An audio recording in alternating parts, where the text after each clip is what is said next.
हाय, great यश morning. माझ्या मित्र आणि मैत्रिणींना माझा एक संदेश आहे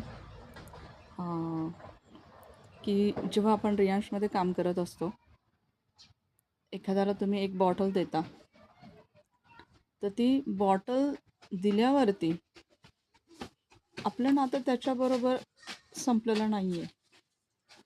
आपण एक विश्वास ठेवून त्याला देत असतो आणि तो विश्वास ठेवून आपल्याकडून ती बॉटल घेत असतो.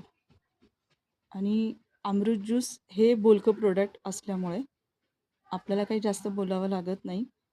बॉटल दिल्यावर ते ऑटोमॅटिक ते त्याचं काम करतं आणि आपण आपलं काम करायचं आहे.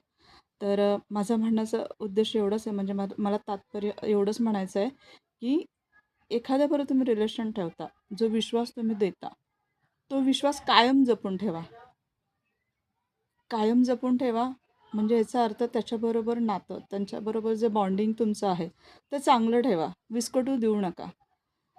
आणि ज्याचा नेटवर्क मोठा आहे त्याची ग्रोथ पण मोठीच होणार आहे.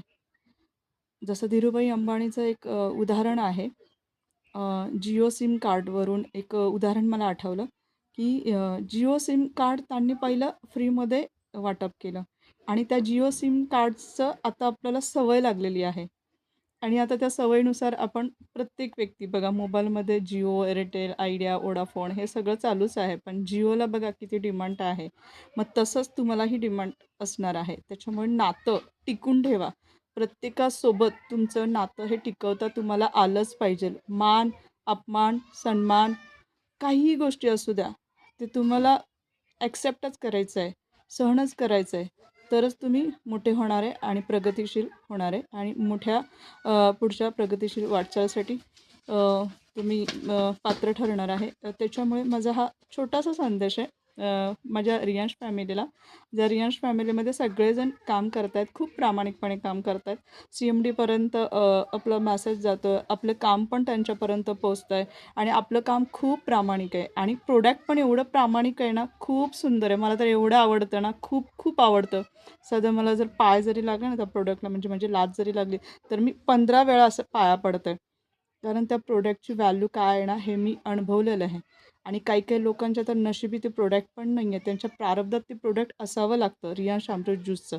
तर मित्रांनो, तुम्ही विचार एवढा नका करू. फक्त प्रामाणिकपणे काम करा, कष्ट करत राहा. परमेश्वर हा फळ देणारच आहे एक ना एक दिवस. फक्त एकनिष्ठ राहा, एकनिष्ठाने काम करा, प्रामाणिकपणे काम करा. इकडे तिकडे विचार डगमगू देऊ नका. तर एवढीच माझी विनंती आहे आणि तुमच्यापर्यंत हा मॅसेज माझा पोचला पाहिजे. केवढं तुम्हाला त्याच्यात घेता येईल तेवढं तुम्ही घ्या. श्रीराम अंबज्ञ.